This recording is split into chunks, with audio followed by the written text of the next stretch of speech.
Hi, this is Sarah, and you're listening to This Creative Life, a podcast where we listen between the lines of the writing life. Good evening. It is Tuesday after dinner, and it was one of those days where you're just so glad that past you put a can of refried beans in the pantry because all I could do was put some beans on a tortilla with a few veggies and some salsa and call it good because I am tired. I'm in the middle of a very busy and stressful week at my day job. I've been doing all the planning and logistics for an annual work event, and my brain's executive function is so saturated. And if one more detail comes into play that I have to hold in my brain, the whole system might collapse. So that kind of relates to this episode's topic.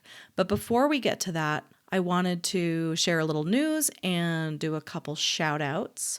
Over the weekend, I added the podcast feed to YouTube, which is apparently good for discovery and nice to have there if I ever do episodes that include video, which I probably won't. But I don't know, I might. It's there. Anyway, if you're a new listener and you found this podcast via YouTube, welcome.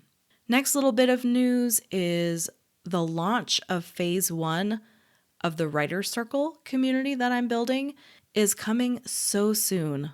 I'm excited. If you're on that email list, don't worry, I didn't forget about you. I haven't used it yet. I have not deployed any emails. I'm going to send something out around August 15th for membership that opens on August 25th and then closes on September 14th.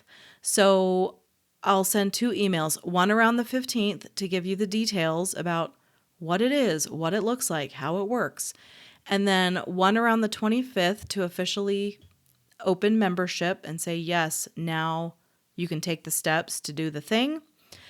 And then another one by September 14th, maybe September 10th or something, to just remind you that that first window to join will be closing.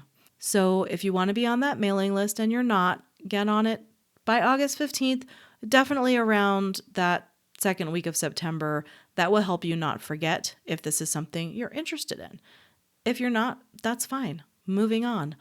And the link to do that is in the episode info. I want to shout out a couple of people and projects, just some writer friends who are doing cool stuff. One is my friend and one-time guest, Daniel Kraus, who is currently on tour for his World War I novel, which is written as one long sentence. It is called Angel Down. Angel Down recently got an absolute rave in the New York Times.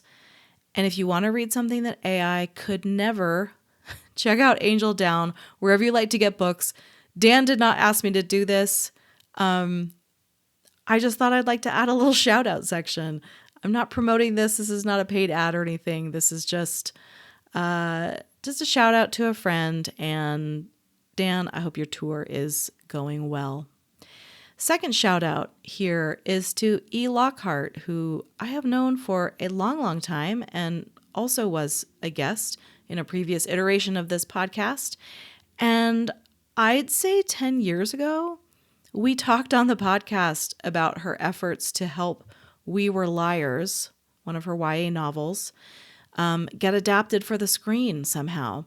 And if I can remember, I will link that first episode into the notes on this episode if you want to take a listen to that. It's relevant because here it is about a decade later, and We Were Liars is a series on Prime.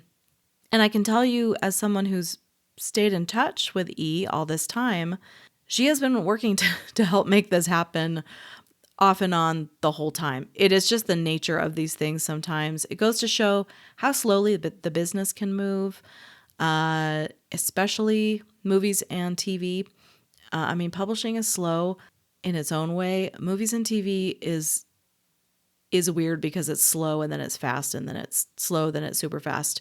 And one thing I remember from that conversation with her years ago is her talking about how she had to show how the book could work on screen to make other people see it and go, oh yeah, maybe you're right. It took intention on her part. I think she, if I'm recalling correctly, I think she kind of wrote a screenplay draft or treatment or something like that to just show, here's how it could work.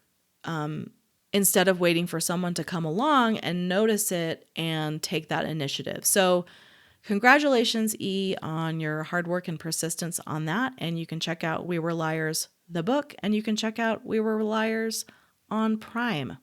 Again, not an advertisement. Okay, today or tonight, I thought I'd talk about what counts as writing. What counts as writing? I think we can get very hung up on word counts. It's very popular to have an amount of words you want to do per day, and that can be a very useful way to work. Or some people count it as time, hours at the project, sitting down doing that focused work, or some other thing that you can measure to feel like you're writing. There's progress, there's evidence, there's productivity, there's a result. But so much of the writing process happens when you're not writing. I think we tend to picture writing, and maybe we've written this way ourselves before, as just sort of this linear project. We sit down, typing away, generating pages, revising, generating pages, and it's kind of a pace that we can control, and it looks visibly like you're doing something. But sometimes writing might look like taking a walk and thinking about a scene. It might be an idea that comes while you're doing the dishes, while you're commuting, or in bed trying to fall asleep. And it's not because you're procrastinating. It's just that is part of the creative process, the idea generating process. And I've really had to trust that as I've gone back to having a day job, because I'm not actively at the keyboard or at a project for as many hours as I once was. I'm not able to really keep a steady word count output going. So I've had to trust this idea that things are happening in my brain even when I'm not doing the thing.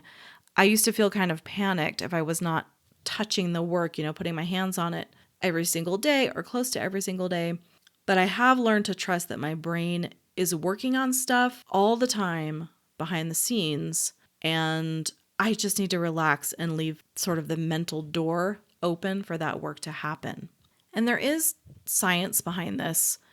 There's a couple things you might have heard of. One is the incubation effect, the idea that taking a break from a creative task can actually improve the results. There's been some research around this. There was a meta-analysis that showed people who stepped away from a problem for a while often came back with better, more original solutions than people who just powered through without taking a break. And writing a novel is, in many ways just a big problem-solving task. And what's happening is that when you're off doing something else, your conscious brain gets a break from chewing on that task, but your unconscious brain is still in there doing background work, connecting dots. Some studies even say that distraction, some kind of light distraction, not, don't go spend 5 hours playing Mario Kart, but light distraction instead of intense focus is actually a really good condition for problem solving. So not super intense focus, but not total checking out, not complete rest, somewhere kind of in the middle is one of the best conditions. I'm sure you've experienced this, where you get an idea in the shower, you get an idea in the car, you get an idea while you're doing dishes, you get an idea while you're watching TV, and the show is not that engaging. And so part of your brain is kind of off playing on the side. That happens to me a lot. I've learned to just kind of keep a notebook on the couch, even if I think I'm just, this is my me time. This is my couch potato time. I'm not thinking about my book. I'm not thinking about my job. I'm not trying to read and do anything really heavy.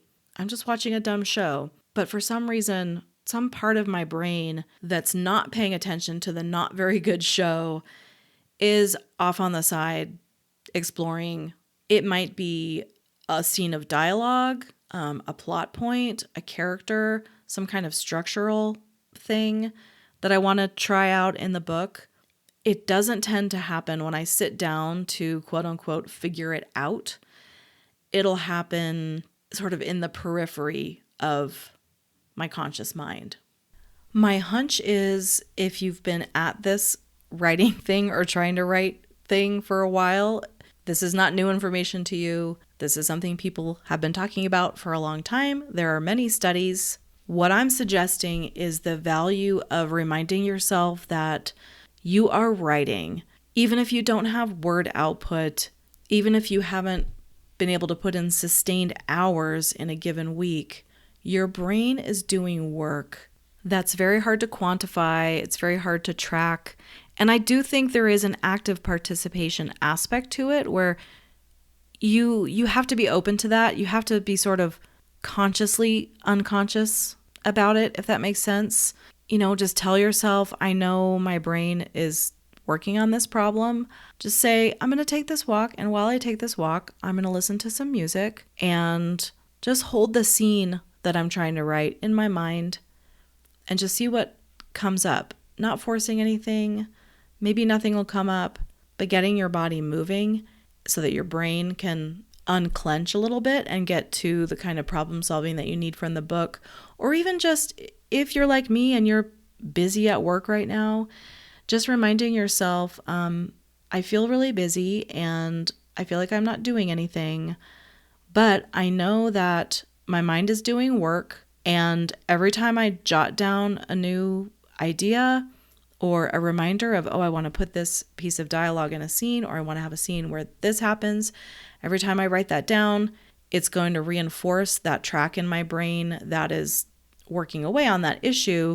And you sort of build this relationship with your less conscious mind where you're trusting that it's doing work and you're helping to make that work possible by not overfilling your brain with, say, news, terrible news, anxieties, doomsday thinking, everyone else's thoughts on social media, having to have a podcast in your ear every second. And I am guilty of this. I'm not accusing you.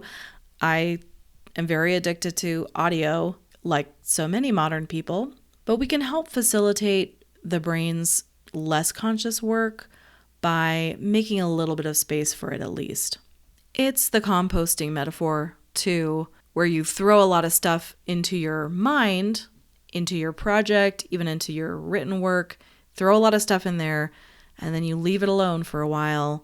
And then under the surface, it's breaking down, it's reshaping itself, and eventually you come back and there's something new there that has grown from what you put into it. So a couple takeaways there. One is don't freak out if you're not hitting word count goals. There's a lot of invisible labor going on. Thinking is writing, daydreaming, asking questions, even noticing your thoughts when you're not trying to think about anything. That's all part of it.